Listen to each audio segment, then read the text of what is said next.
ਇਹ ਵੇ ਜਨਾਬ ਬਾਬਾ ਜੀ ਸ਼ਾਹ ਬਲਾਕ ਸਾਹਿਬ ਦੀ ਉਹ ਵਾਲੀ ਚੱਕੀ ਜਿਹੜੀ ਚੱਕੀ ਦੇ ਉੱਤੇ ਆਪ ਲੰਗਰ ਪਕਾਉਂਦੇ ਸਨ। ਇਹ ਸੀ ਜਨਾਬ ਮਜ਼ਾਰ ਪਾਕ ਰੋਜ਼ਾ ਪਾਕ ਹਜ਼ਰਤ ਬਾਬਾ ਜੀ ਸ਼ਾਹ ਬਲਾਕ ਦਾ। ਹਾਂਜੀ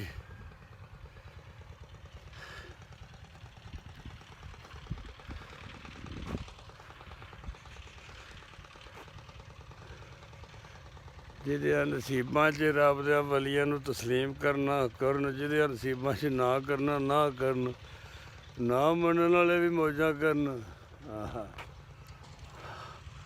ਆਪੋ ਤੇ ਰੱਬ ਦੀਆਂ ਯਾਰਾਂ ਨਾਲ ਪ੍ਰੀਤ ਕਰਨ ਵਾਲੇ ਲੋਕ ਆ। ਹਾਂਜੀ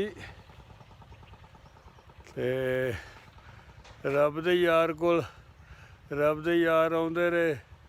ਹਾਂਜੀ ਅਸੀਂ ਵੀ ਸਲਾਮ ਕਰਨ ਆ ਗਏ ਸਾਂ। ਹਾਂਜੀ ਉਮੀਦ ਹੈ ਤੁਹਾਨੂੰ ਪਸੰਦ ਆਇਆ ਹੋਏਗਾ। ਅਗਰ ਪਸੰਦ ਆਏ ਕਮੈਂਟ ਸ਼ੇਅਰ ਤੇ ਲਾਈਕ ਕਰਿਆ ਜੇ। ਬਹੁਤ ਸ਼ੁਕਰੀਆ, ਬਹੁਤ ਨਵਾਜ਼ਿਸ਼। ਅੱਲਾ ਕਰੀਮ ਰਹਿਮ ਫਰਮਾਏ। ਤੁਹਾਨੂੰ ਸਾਰਿਆਂ ਨੂੰ ਅਸ਼ਰਫ ਸਫਾਈ ਦਾ ਬਹੁਤ ਬਹੁਤ ਅਸਲਾਮ ਵਾਲੇਕਮ, ਸ਼ੁਕਰੀਆ। ਤੇ